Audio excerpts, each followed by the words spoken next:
Hola. Sí.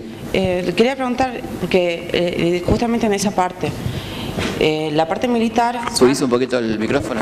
Antes de esa parte era como que lo militar apoyaba a lo que vendría a ser los procesos democráticos, pero después del 55 la parte militar empieza a ser como tutelar, o sea, el protagonista, y la parte civil empieza a tener como el apoyo, porque cuando asume Aramburu tiene un gran apoyo de los partidos políticos. ¿Por qué se produce eso? ¿Por qué ese cambio? Bueno, en realidad lo del apoyo a los gobiernos civiles es muy relativo, la verdad, de lo que fue el poder militar, porque el gobierno por ejemplo, el gobierno de Irigoyen estuvo, a partir de la Semana Trágica, muy controlado por el poder militar, y de hecho va finalmente a ser derrocado por ese poder militar luego de varios cuestionamientos.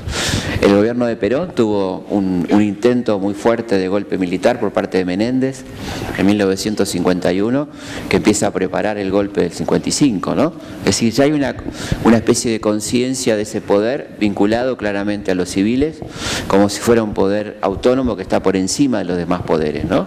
Un poder que está en condiciones de decidir quién puede votar, quién no puede votar, ¿no? Cosa que se va a ver muy burdamente en esta época que estamos hablando, ¿no? A partir del 55, en el gobierno de Frondizi, donde se ignora que hay un presidente y hay 33 planteos militares, 33.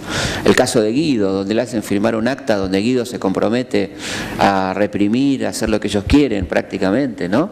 Y donde hay una especie de guerrita civil entre azules y colorados, fuerzas militares, donde hay un primer desaparecido peronista como Felipe Vallese, ¿no? Que es según el modelo de la escuela francesa, secuestrado, torturado y desaparecido, 1962, durante el gobierno de Guido. Es decir, que ahí comienza, me parece que es de largo aliento, no es que nazca en este momento puede empezar a consolidarse probablemente, ¿no? Pero ya viene de antes, esta sensación de autonomía del poder militar, como un poder autónomo probablemente, ¿no? Acá, Felipe. Sí.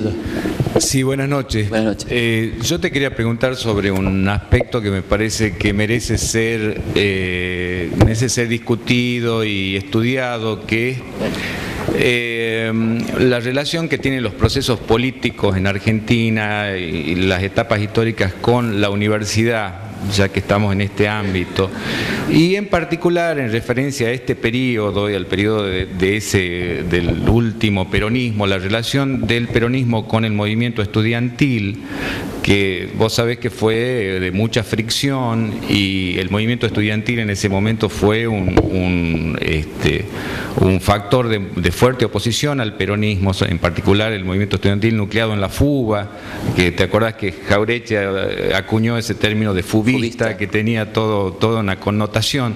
Me gustaría saber tu visión sobre eso. Bueno, efectivamente, ¿no? Yo creo que es una cuestión compleja, porque el peronismo tuvo una mala política universitaria. Yo creo que tuvo una mala política universitaria en cuanto a ciertas elecciones de personajes frente a rectorados y entregarle casi a la derecha católica a la universidad, ¿no? Lo cual generó evidentemente el crecimiento de descontentos por izquierda o de ciertos sectores en la universidad, que fueron duramente reprimidos, también vale la pena decirlo, ¿no? Entonces, y también, lamentablemente, esa falta de una política coherente con que sí estaba, por ejemplo, en las áreas técnicas, ¿no? La creación de la UON, Universidad Obrera Nacional, que después va a ser la UTN, fue un acierto, pero esa desconexión que se da entre cierto sector de la intelectualidad y lo que pasa a nivel popular se va a pagar caro después, ¿no? Esa desconexión entre un sector de producción de sentido por parte del peronismo y lo que pasaba a nivel popular es un déficit que tuvo en aquel momento, ¿no? Me parece a mí. Y lo que va a pasar después, yo creo que es un momento como de revancha o de toma por parte del liberalismo y la izquierda de la universidad, un periodo fructífero, pero de gran aislamiento de lo que tiene que ver con la sociedad, ¿no? que recién va a reencauzarse, yo diría, a partir del 66, más o menos, cuando se produce la lucha de los bastones largos y cierto sector del estudiantado toma conciencia, y de la docencia universitaria toma conciencia que ellos también pueden ser pasibles de represión y que forman parte de un contexto que no están a salvo, que esa universidad no es una isla, ¿no?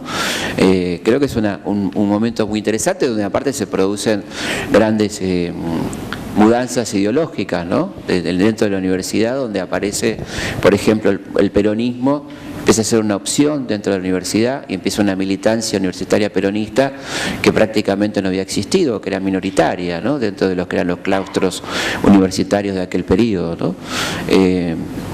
Creo que, bueno, da para mucho el tema, pero creo que eso es lo que pienso en torno a ese periodo, ¿no? Que creo que hay que detenerse, analizar en cada punto el contexto del que estamos hablando, ¿no? Penúltima pregunta acá y última allá. Hola Felipe, me llamo Facundo. Me gustaría saber sobre Héctor Cámpora, tu opinión, si ha sido tan importante para el peronismo como se dice. ¿Tu opinión? Bueno, Héctor Cámpora fue un personaje muy, yo creo que es un hombre que fue funcional, ¿no? Al plan de Perón, ciertamente. Un hombre que tenía, no era un gran cuadro político, ¿no? Era un gran cuadro político, era un hombre que estaba puesto ahí en una situación de transición. Perón no quería asumir inmediatamente el poder, sino que quería un periodo de transición, para lo cual elige una persona que sabe que le va a ser absolutamente leal, lo que no era fácil. Había tenido varios problemas con algunos delegados, como Paladino, por ejemplo, que lo había traicionado, y entonces Cámpora es una persona de manifiesta lealtad hacia Perón, de cierta simpatía con los sectores juveniles, ¿no? Al que llamaban el tío, porque era el hermano de papá, ¿no? De alguna manera, el hermano de Perón, el tío Cámpora, y creo que fue un periodo muy breve, de 49 días, muy acosado por la derecha peronista, que vieron en Cámpora como, de alguna manera, al montonerismo, lo cual no era exactamente así, porque la presencia efectivamente montonera o de la JP en el gobierno de Cámpora es muy limitada, ¿no? Es decir, algunos sectores progresistas del peronismo, pero propiamente lo que se conocía como la tendencia revolucionaria tiene poca presencia real en el gobierno de Cámpora, ¿no? Incluso con algunos ministerios, como el de López Rega, que era un ministerio clave, que era justamente el enemigo, ¿no? Con más de la mitad del presupuesto nacional. De manera tal que creo que es un hombre que fue leal, que se jugó por su pensamiento, que fue importante, relativamente importante dentro de aquel contexto, y un periodo que fue lo que se conoce y se recuerda como los momentos de felicidad de retomar el poder, o la fantasía de retomar el poder. En realidad era retomar el gobierno con un poder que faltaba mucho para tomarlo todavía, ¿no?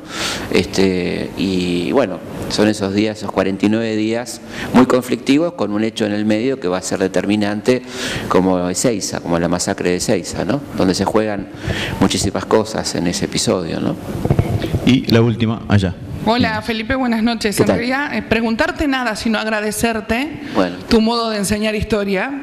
A mí, que me fue nefasto, desde lo personal hablo, rendí 8 veces la de primer año y lamentablemente tengo una profesora de historia, ex profesora mía, o sea, acá. Harta de egipcio, persa. Horrible. Entonces, agradezco el haber enseñado bien la historia, el haberla contado con emoción, con pasión, con gentileza. Muchas gracias. Pero es más, te cuento, dejé la carrera universitaria por tener historia.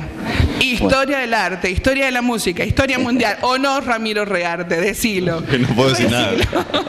Bueno, nada, agradecerte eso, el tener la amabilidad de enseñar la historia a los chicos a través de la caricatura, el tener la amabilidad y la gentileza de, con palabras simples, que entendemos, que no están rebuscadas, contarnos esa historia.